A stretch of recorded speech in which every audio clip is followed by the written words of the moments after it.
بسم اللہ الرحمن الرحیم۔ السلام علیکم ناظرین، آپ موجود ہیں قاسم اینڈ زینب کے یوٹیوب چینل پر اور ہم لائے ہیں آپ کے لیے انبیاء سیریز کی ایک نئی کہانی جو کہ ہے حضرت صالح علیہ السلام اور قوم سمود کی۔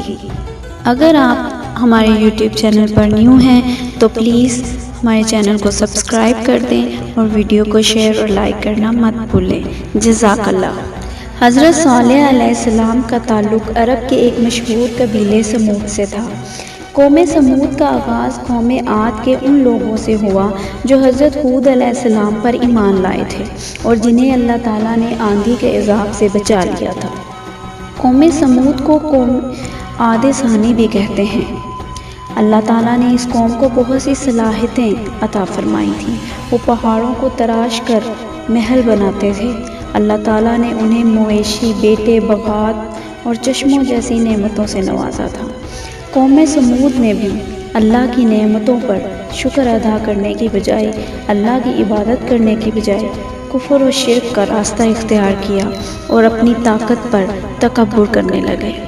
اللہ تعالیٰ نے قوم سمود کو سیدھا راستہ دکھانے کے لیے حضرت صالح علیہ السلام کو رسول بنا کر بھیجا۔ آپ علیہ السلام نے لوگوں کو ایک اللہ کی عبادت کرنے اور اس کی نعمتوں کا شکر ادا کرنے کی نصیحت کی اور انہیں شرک کرنے اور بتوں کی پوجا کرنے سے منع فرمایا۔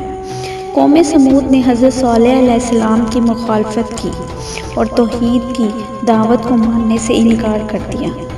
ان کی قوم کے کافر سرداروں نے اپنی قوم کو گمراہ کیا اور غریب اہل ایمان کو سیدھے راستے سے ہٹانے کی بہت کوشش کی۔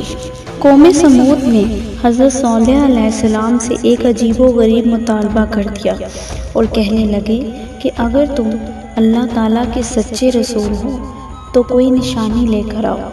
ان کا مطالبہ یہ تھا کہ ان کی آنکھوں کے سامنے پہاڑ سے ایک زندہ اونٹنی نکلے جو بچہ پیدا کرے، تب وہ حضرت صالح علیہ السلام کو اللہ تعالیٰ کا رسول مانیں گے۔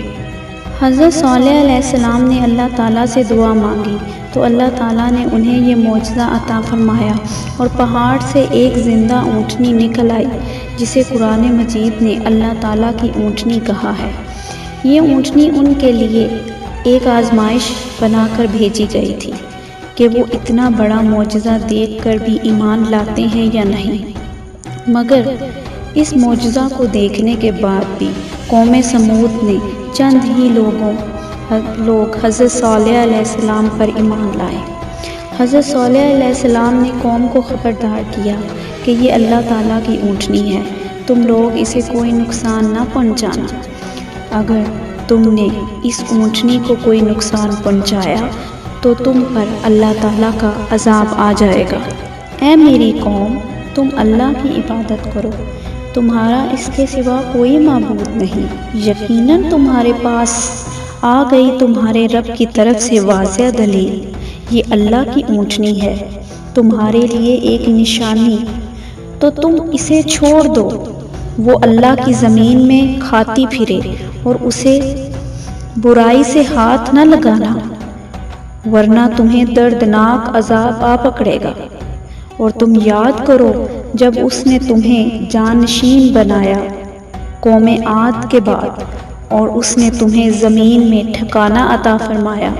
قوم سمود کے لیے پانی حاصل کرنے کی جگہ ایک کنواں تھا جہاں سے سب پانی پیتے تھے۔ حضرت صالح علیہ السلام نے قوم اور اللہ تعالیٰ کی اونٹنی کے درمیان پانی پینے کے دن مقرر فرما دیے۔ آپ علیہ السلام نے فرمایا کہ ایک دن قوم اور اس کے جانور پانی پئیں گے اور ایک دن اللہ کی اونٹنی پانی پیے گی۔ لہٰذا قوم کے لوگ اللہ کی اونٹنی کو کچھ دن تو برداشت کرتے رہے، لیکن پھر ان کافروں نے آپس میں مشورہ کیا کہ اسے ہلاک کر دیا جائے۔ پھر ان میں سے ایک بہت ہی برے آدمی نے اونٹنی کی ٹانگیں کاٹ ڈالی۔ اونٹنی چیختی ہوئی زمین پر گر پڑی اور مر گئی۔